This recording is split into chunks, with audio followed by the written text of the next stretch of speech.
Praise lord. యేసుక్రీస్తు నామములో మీ అందరికీ శుభములు తెలియపరుస్తున్నాను.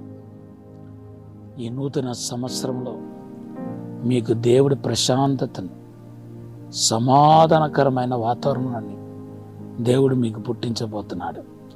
కోల్పోయినవన్నిటినీ దేవుడు మీకు తిరిగి ఇవ్వబోతున్నాడు.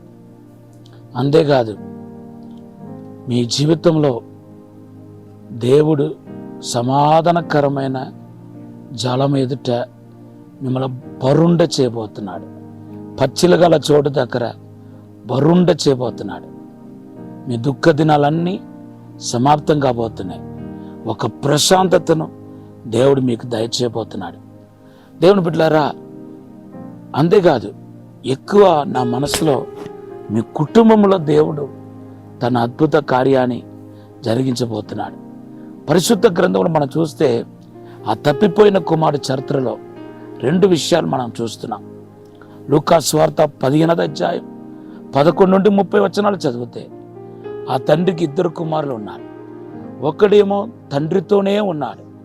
లూకా సువార్త 15వ అధ్యాయం 28వ వచనంలో మనం చూస్తున్నాం.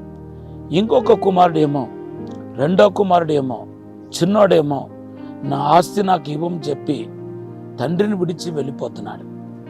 అయితే తండ్రి తనతో ఉండేవాడికి, తనతో లేనివాడు కూడా ఆ తండ్రి మరి మేలు చేసే ఉపకారిగా మనకు కనబడుతున్నాడు. ఇది ఎంతో విచిత్రమైన, కొంతమంది దీన్ని అంగీకరించకపోవచ్చు. తనతో ఉన్న పెద్ద కుమారుడికి కోసం బయటికి వెళుతున్నాడు, ఆయనతో మాట్లాడుతున్నాడు. అతను తండ్రి స్వరం వింటున్నాడు. తప్పిపోయి ఆస్తిపాస్తులంతా సర్వనాశనం చేసుకొని తిరిగి వచ్చిన వాడు కూడా తండ్రి స్వరం వింటున్నాడు. లూకా సువార్త 15వ అధ్యాయం 20వ వచనంలో మనం చూస్తే, పరిగెత్తుకుండా వెళ్ళి ఇంట్లో ఉండి, ఇంకా ఇంట్లోనికైనా చేరలేదు, చేరక ముందే పరిగెత్తకుండా వెళ్ళి ఆయన కూడా తన యొక్క గొంతును వినిపిస్తున్నాడు. ఈరోజు తండ్రి అయిన యేసుతో ఉంటూ, యేసుతో నడుస్తూ, యేసుతో ప్రయాణిస్తున్న భక్తులు తండ్రి యొక్క స్వరం స్పష్టంగా వినబోతున్నారు. అదే సమయంలో పాపములో పడి గడిచిన సంవత్సరం అంతా పాపములో జీవిస్తూ, దేవునికి దూరంగా ఉంటూ, తండ్రి దగ్గర ఉండి తెగదంపులు చేసుకొని, దేవుడిచ్చిన అభిషేకాన్ని, దేవుని యొక్క ఆత్మని, వరాలను దుర్వినియోగపరుస్తూ పాపములు కూలుకుని పోయిన అటువంటి తప్పిపోయిన కుమారులు గనక మారు మనసు పొంది వస్తే, వారు కూడా తన స్వరమును వినిపించడానికి ప్రభు సిద్ధంగా ఉన్నాడు. మీ ఇంట్లో కొంతమంది పెద్ద కుమారులాగా ఉండవచ్చు, కొంతమంది ఏమో చిన్న కుమారులాగా తండ్రి మాట వినకుండా, మీకు లోపడకుండా విచ్చలవిడిగా జీవించవచ్చు. కానీ ఇద్దరికి దేవుడు తన స్వరాన్ని వినిపించబోతున్నాడు. ఇద్దరికి దేవుడు మంచివాడుగా తను తానే గణపరచుకోబోతున్నాడు. బైబిల్లో రాయబడి ఉంది. లూకా సువార్త 6వ అధ్యాయంలో, కృతజ్ఞత లేని వారికి ఆయన దుష్టులు కూడా ఉపకారి ఉన్నాడంట. లూకా సువార్త 6:35. దేవుని బిడ్డలారా, మరి నా చిన్న కుమారుడు గురించి, చిన్న కుమారుడు వలె జీవించే పెద్ద కుమారుడు గురించి, చిన్న కుమారుడు వలె జీవించే చిన్న కుమారుడు గురించి దేవుని యొక్క ప్రణాళిక ఏంటి, దేవుని యొక్క ఉద్దేశం ఏంటని మీరు కలవరపడుతూ అనేక దినాలుగా ప్రార్థన చేస్తున్నారేమో. మీకు ఒక శుభవార్త నేను మీకు తెలియపరుస్తున్నాను.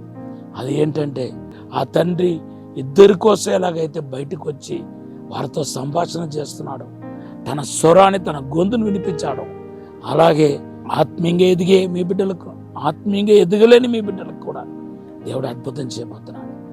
తన స్వరాన్ని వినిపించి ఆకర్షించబోతున్నాడు. ఈ సంవత్సరం అంతా ఆకర్షించే ప్రియుడుగా యేసు మీకు ప్రత్యక్షం అవుతాడు. మీ కుటుంబంలో అందరూ అంతటా రక్షణ పొంది, మారు మనసు పొంది ప్రభును స్తుతించబోతున్నారు. ఈ మాటను దేవుడు దీవించిన గాక.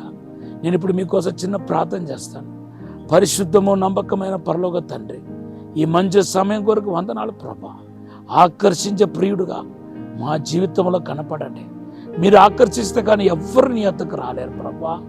మీరు ఆకర్షించండి, అద్భుతం జరిగించండి, మేలు జరిగించమని యేసు నామములో అడిగి వేడుకుంటున్నాము తండ్రి.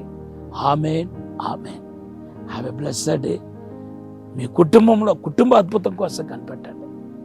దేవుడు మనం దీవించబోతున్నాడు. ఈరోజు దేవుడు మనకిచ్చిన వాగ్దానం యెషయా గ్రంథం 48:17.